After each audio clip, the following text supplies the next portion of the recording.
For the statement. I now give the floor to the representative of the Bolivarian Republic of Venezuela. Mr. President, we come to this Security Council to lodge a complaint, one of the most serious complaints possible. We are here to alert this Council to a series of actions that threaten not only peace and security in our nation, but also of the entire Latin American and Caribbean region.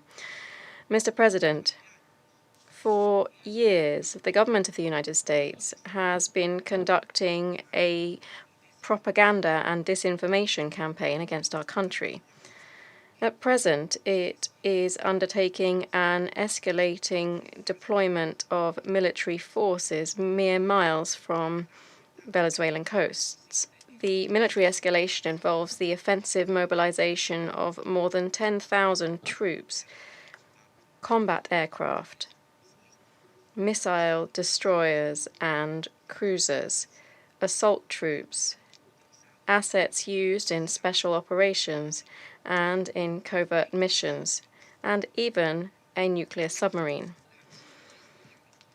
The belligerent action and rhetoric of the U.S. government objectively point to the fact that we are facing a situation in which it is rational to anticipate that in the very short term an armed attack is to be perpetrated against Venezuela.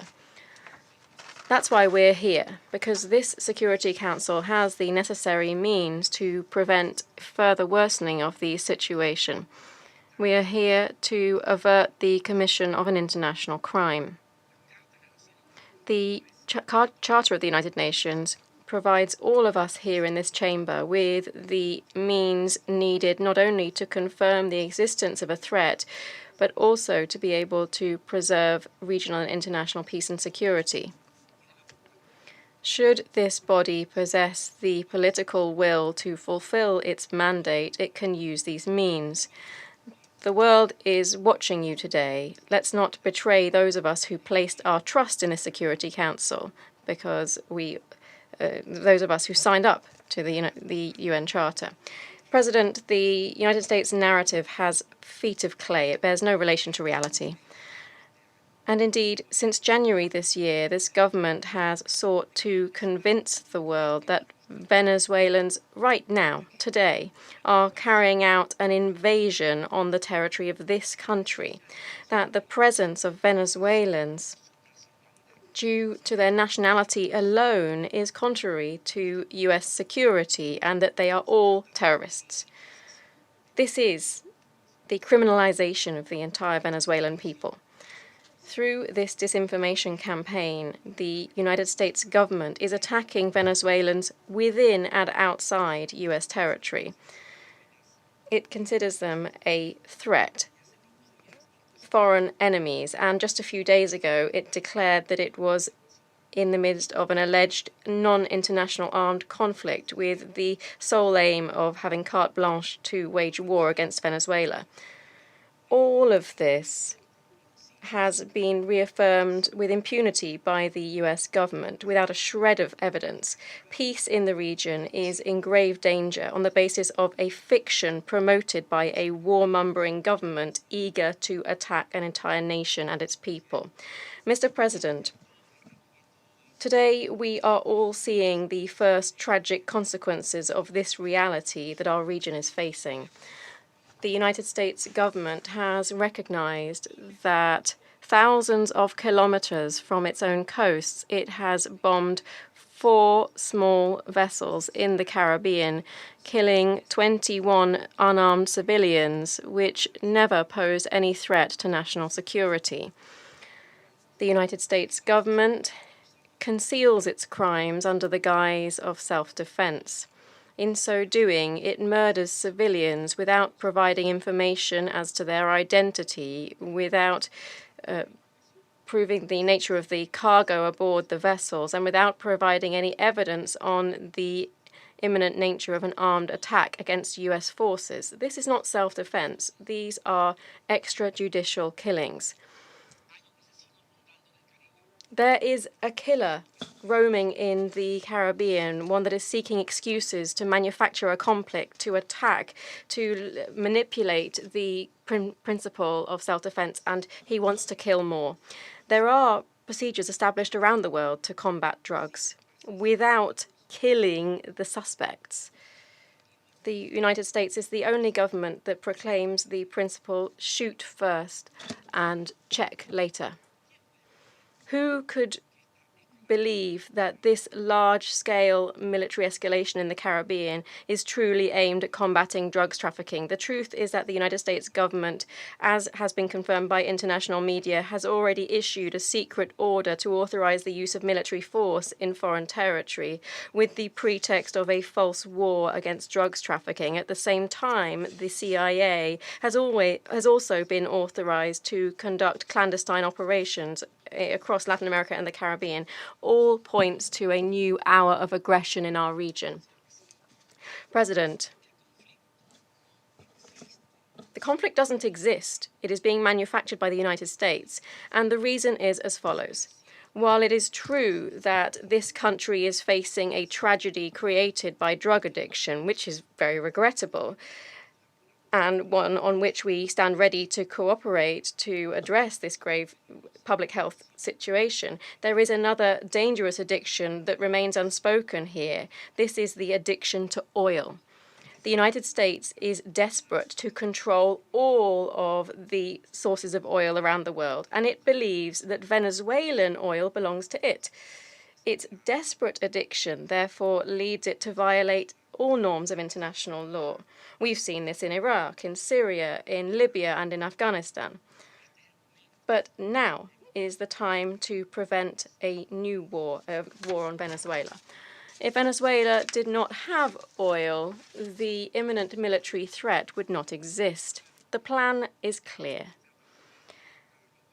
It's an attempt once again to undertake an operation that's already failed, which is to overthrow the legitimate and constitutional president of the Bolivarian Republic of Venezuela, Nicolas Maduro Moros, in order to install a puppet regime and turn our country into a colony.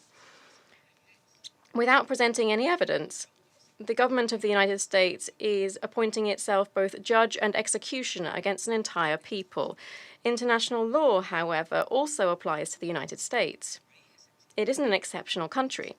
It is sitting around this table because it committed to upholding the United Nations Charter. Venezuela comes here today to demand that the government of the United States uphold its international obligations. The necessary means to resolve this situation do exist. Our country has always been and will always stand ready to engage in dialogue to overcome politically and diplomatically any difficulty to protect our region as a zone of peace. Something that we do need to discuss bilaterally and urgently relates to the repatriation of 78 Venezuelans abducted in the United States who have been separated from their families by a cruel and racist policy. Children cannot be used as hostages to extort Venezuela. President, what right does the United States have to militarize the Caribbean region? None. What right does the United States have to execute civilians that are entitled to the presumption of innocence and to due process? None.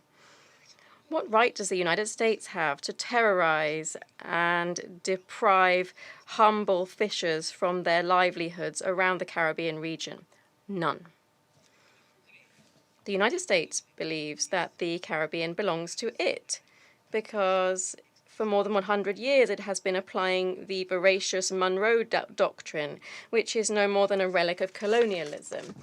Our region has had first-hand experience of U.S. invasions. Throughout its 250-year history, the United States has only had 4 years of peace. And today it stands ready to set the Caribbean ablaze to uphold its ideology of endless war that its own people is rejecting. the United States promotes endless war with a machine of propaganda and a true industry of death and lies. Many people have been the victims of this at some time or other, of its greed at some time or other. How many deaths will have to happen? How many years will have to pass before the entire world understands, as it has done historically, that today the United States is lying once again? Venezuela, for its part, has a profound tradition of peace. Since its independence more than 2 centuries ago, it has never been involved in an international conflict, and it is proud of this history. We do not need, nor do we seek, war against anyone. President, in light of all of this, we believe that the time has come for this Security Council to fulfill the mandate entrusted to it by the United Nations Charter and to avert a catastrophe that could destabilize the region for generations.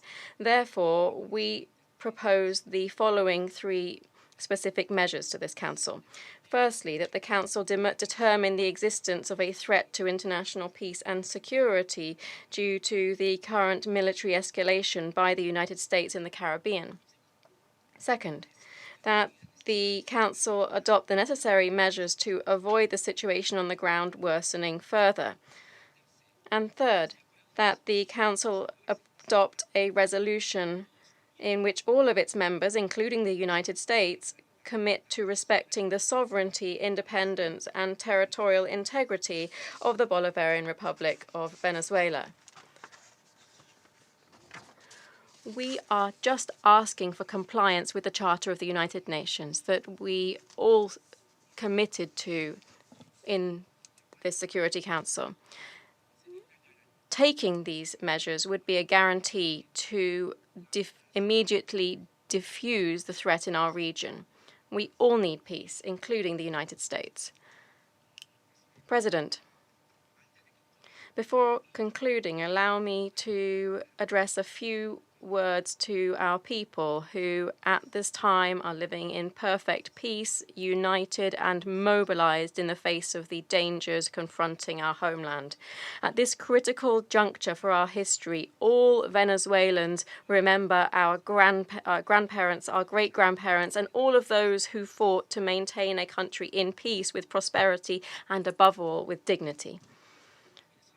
Venezuelans are proud of being Venezuelans. We don't seek tutelage from any empire. With great sacrifice, we have forged a country which is not subordinated to anyone. We aspire to have friendly, cooperative relations with the entire world based on mutual respect. But we will not accept insults or threats from anyone. Venezuelans do not yield to blackmail. Those who confuse our readiness for dialogue with weakness are mistaken. In our more than 200 years of history, if anyone believes that they can crush us because we are a small country, they should look back to the past and see that Venezuela was the grave of an empire. The Charter of the United Nations and the doctrine of universal peace protects Venezuela and all countries around the world.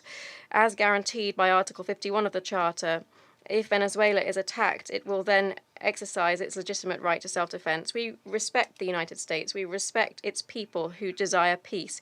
But we warn the world that if the United States were to attack Venezuela and its people, if the United States were to profane our territory, we have the sacred duty to defend what is ours, what we have inherited from our ancestors, and that we safeguard for our children and our grandchildren. Venezuela is ours. It is not the United States. We are sure that the world will understand that in the face of an attack, we will exercise with all of the strength and the love of our homeland our right to self-defense, and even if this struggle takes generations, we will prevail. Venezuela will continue to win peace, exercising its full sovereignty and guaranteeing the right to life. Thank you very much, President. I thank the representative of the Bolivarian Republic of Venezuela for his statement.